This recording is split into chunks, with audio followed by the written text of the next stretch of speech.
There was a New York Times story today about Joe Becker and Scott Shane about the way that President Obama conducts some of the counterterrorism operations.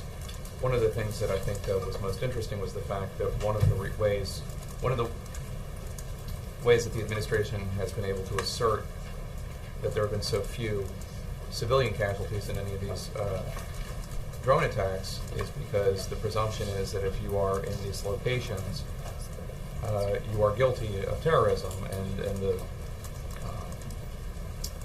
there's almost a guilty until proven innocent quality.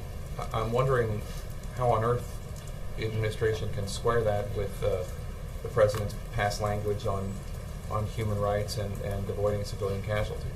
I think your description of the policy is not quite exact.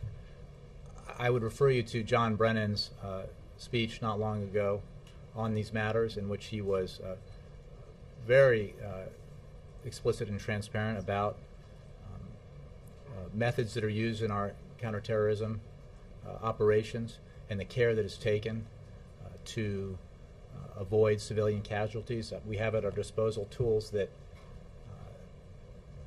make avoidance of civilian casualties much easier, and tools that make precision targeting possible in ways that have never existed in the past. And I think that this administration's commitment, this president's commitment to go after those who would do harm to the United States and do harm to our allies is clear. This president's first priority is the protection of the United States, protection of the citizens of this country, and he takes that responsibility enormously seriously, and that is why he has pursued the fight against al-Qaeda in the very direct way that he has. He also believes very strongly in the need to avoid civilian casualties in the pursuit of that objective, in the pursuit of al-Qaeda, and goes to extraordinary measures in order to achieve that, and again has at his disposal, this administration does, tools that allow for the kind of precision that in the past was not available.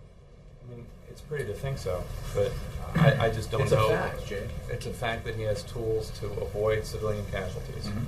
So are you disputing the New York Times story or the Dan Klaidman excerpt in the Daily Beast today that there have been civilian casualties? I don't have the assessments of civilian casualties. I'm certainly not saying that we live in a world where the effort in a fight against al-Qaeda, against people who would, without compunction, murder tens of thousands, if not millions, of innocents. I'm talking about the innocent people that the United States kills. That we don't live in a world where it is possible to achieve, no civilian casualties. What I'm saying is that we are able to, this administration is able to, our military and our broader national security team is able to